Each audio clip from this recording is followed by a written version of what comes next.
Welcome to the third and final episode in a Legendarium series about the People's Crusade. In Part 3, A Morass of Blood, we will talk about how the Crusaders, having inflicted much suffering upon the people of Europe, now suffered themselves in Asia. The People's Crusade was never a single unified force. Rather, it was led by a number of charismatic personalities. Those personalities did not even have to be human. One group of North German peasants came to follow a goose which they believed had been possessed by the Holy Spirit. They followed the goose for more than 100 miles before it died in Lorraine. The Goose Crusade faded out soon after, but not before the German peasants ate the goose which they believed would lead them to the Holy Land. A similar phenomenon occurred in France, only with a goat supposedly being possessed by the Holy Spirit. A third splinter group centered around a woman who claimed to have found a cross which fell from heaven. Of course, the main force of the People's Crusade was led by Peter the Hermit, who met up with a French splinter group led by Sir Walter the Penniless at Constantinople during the early summer of 1096. Emperor Alexios stood flabbergasted at what he saw. Instead of a few hundred knights, he saw a teeming mob of paupers. These first-comers are described by Anna Komnena, a daughter of the emperor, in her Alexiad. She wrote, "And those Frankish soldiers were accompanied by an unarmed host, more numerous than the sand or the stars, carrying palms and crosses on their shoulders. Women and children, too, come away from their countries." For a French or German peasant, sights in Constantinople would have astonished them. They saw extravagantly dressed noblemen garbed in silks, followed by retinues of slaves and eunuchs. Servants carried powerful ladies here and there in shimmering silk palanquins. Their faces shone brilliant with enamel, and they attended services in Greek.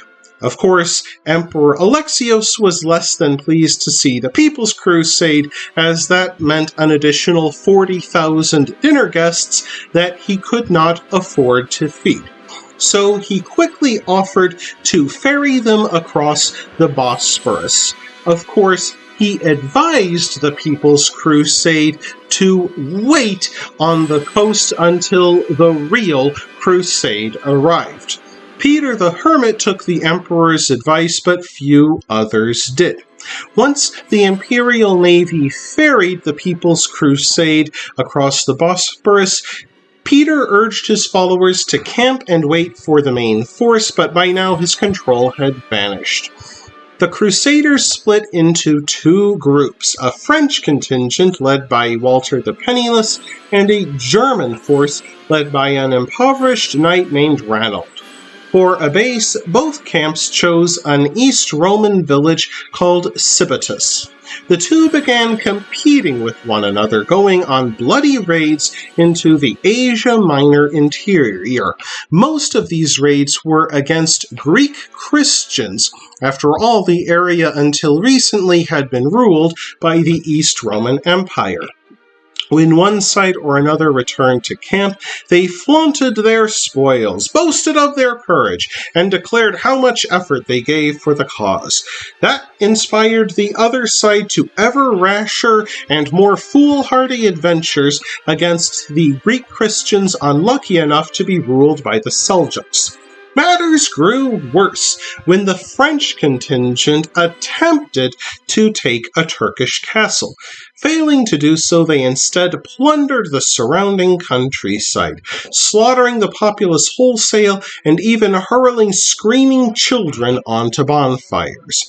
They came back flaunting their spoils and claiming that they had in fact seized the Turkish castle. The furious German contingent, not wishing to be shown up by the French, took the Turkish provincial capital of Nicaea. Yet even as they celebrated their victory, a large and disciplined Seljuk army arrived to besiege the People's Crusaders within the castle they so recently took. Only then did the People's Crusade realize that the castle's only water supply, a small well, lay far outside the castle walls. The Seljuks merely sat and waited for several days while the Crusaders tried to parch their thirst in the blazing summer heat by drinking donkey blood and their own urine. After less than 7 days, the parched Crusaders surrendered. When confronted by their victors, the Turks gave the People's Crusaders a choice between converting to Islam or immediate execution. Many chose to die for their faith, while their supposedly heroic chief Ranald embraced Islam and offered to lead Muslim forces against surviving Crusaders. His Muslim masters chose to instead make Ranald a slave. By then, word spread back to the French contingent that the Germans had taken Nicaea. Not wishing to be left out of the looting, the French hurried to Nicaea, where the Turks waited in ambush on the roadside. On October 21st, 1096, Sultan Kilij Arslan I showered the Crusaders with arrows. For the final time, the People's Crusaders' lack of discipline became their undoing.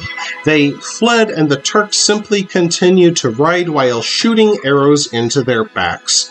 Of the 40,000 people who joined the crusade, only 3,000 escaped with their lives and freedom. When the First Crusade finally arrived in Asia Minor the following year, Crusaders reported finding the severed heads and bones of the People's Crusaders scattered along the coast. Peter the Hermit fled the carnage and made his way back home, where he eventually disappeared into a monastery. This is not what Emperor Alexios or Pope Urban II had in mind when they started the Crusades. Yet the People's Crusade, despite being a catastrophic failure, which succeeded mainly in killing many fellow Christians and did very little to defend or secure the Holy Land, had one profound effect upon the First Crusade, which arrived less than a year later. Since the Turks defeated the People's Crusade with such humiliating ease, they came to believe they could easily crush any so-called Frankish army that marched in defense of the East Roman Empire. When the First Crusade began taking cities during 1097 and 1098, the Turks consistently underestimated them and believed they would simply break and run like the People's Crusade.